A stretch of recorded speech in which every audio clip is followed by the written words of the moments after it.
Jika berada di bulan Dzulhijjah, seluruh umat Islam pasti teringat dengan kisah Nabi Ibrahim, Nabi Ismail, dan Siti Hajar.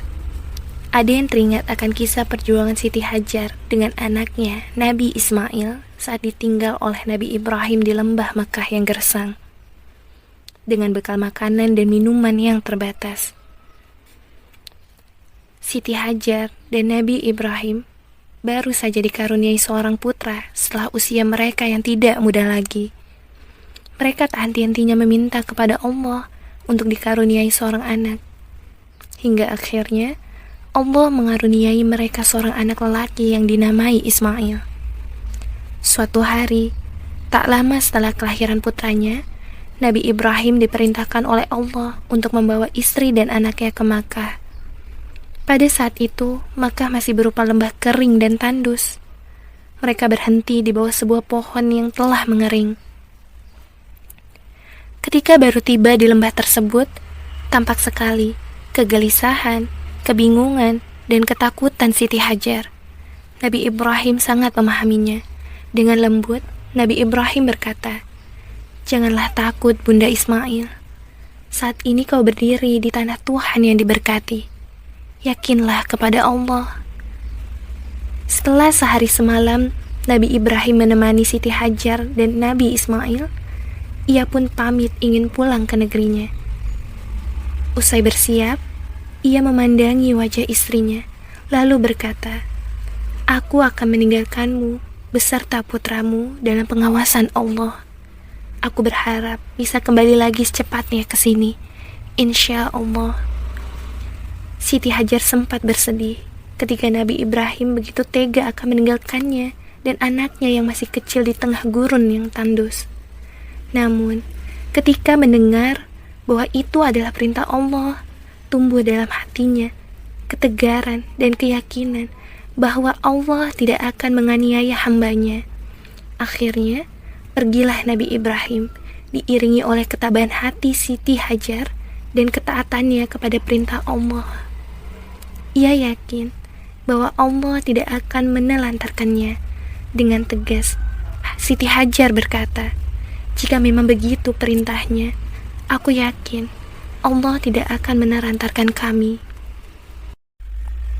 Setelah kepergian Nabi Ibrahim, Siti Hajar mulai mengalami kehidupan yang berbeda dalam hening gurun yang luas dan hanya ditemani oleh putranya.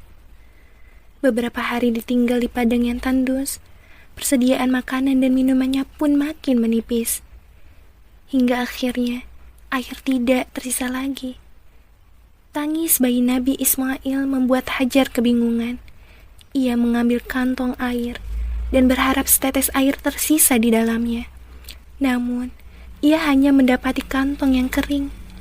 Ia pun mulai mencari ke sekeliling tempatnya bermukim. Ia pergi menuju Bukit Sofa dan berharap ada sekelompok kafilah di sana. Namun, ternyata tidak ada sama sekali.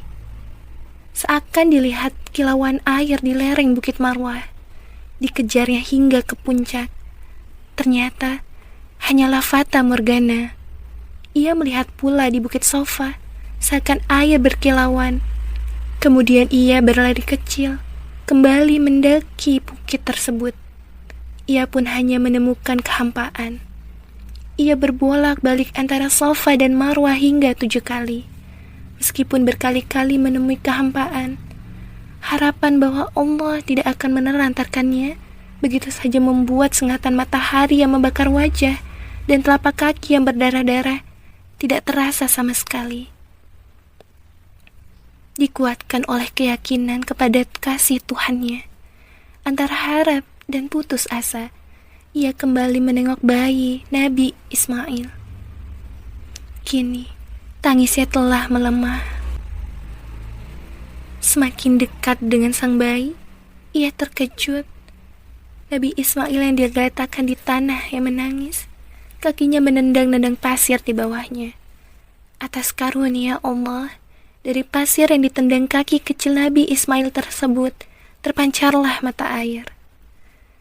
Siti Hajar berteriak, "Alhamdulillah, Zami, Zami, Zami," yang artinya, Berkumpullah.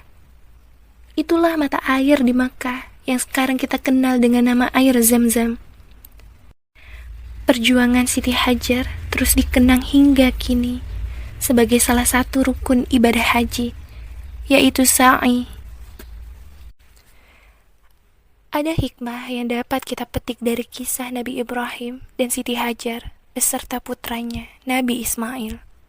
Pertama, ketaatan kepada Allah. Siti Hajar sangat taat kepada Allah.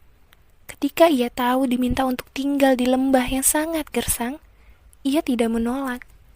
Sudahkah kita, wahai para muslimah, taat kepada Allah? Jika kita sudah menikah, apakah kita sudah menjalankan tugas kita sebagai istri yang baik, yang merupakan wujud ketaatan kita kepada Allah? Jika kita belum menikah, sudahkah masa gadis kita ini digunakan untuk ibadah kepada Allah? Bagi para wanita muslim yang belum menikah, jangan pikirkan hal-hal buruk yang dialami, tetapi pikirkan betapa Allah sangat sayang dengan diri kita. Bahkan, hingga detik ini, Allah menjaga kita dari laki-laki yang tak pantas untuk dijadikan pendamping hidup. Yakinlah bahwa Allah tak pernah menyia-nyiakan kehidupan kita di dunia ini. Yang terpenting, percayalah kepada Allah dan senantiasa taat kepadanya. Karena Rasul Shallallahu Alaihi Wasallam bersabda, ada dua hal yang tak ada sesuatu yang dapat melebihi keunggulan keduanya: beriman kepada Allah dan memberi manfaat kepada kaum muslimin. Kedua, sabar dalam berjuang. Kehidupan Siti Hajar yang ditinggal suaminya, tetapi ia tetap berjuang untuk mencari makan dan minum untuk anaknya. Hampir saja ia putus asa, tetapi ia tetap memiliki keyakinan bahwa Allah akan menolongnya. Inilah yang perlu ditiru untuk para wanita muslimah saat ini. Dan Allah tidak akan membiarkan hambanya menderita. Di setiap ujian atau cobaan yang ditimpa setiap hamba, pasti ada jalan keluar dan maksud untuk mengangkat derajat keimanan seseorang. Ketiga, tawakal dan bersyukur setelah melakukan usaha. Setelah taat kepada Allah dan sabar dalam berjuang, yang harus dilakukan adalah tawakal dan bersyukur. Sebagaimana yang dilakukan Siti Hajar, ia telah berbolak-balik dari Safa ke Marwah 7 kali. Hanya dengan tawakal kepada Allah, akhirnya ia pun mendekati anaknya dan yakin Allah akan menolongnya.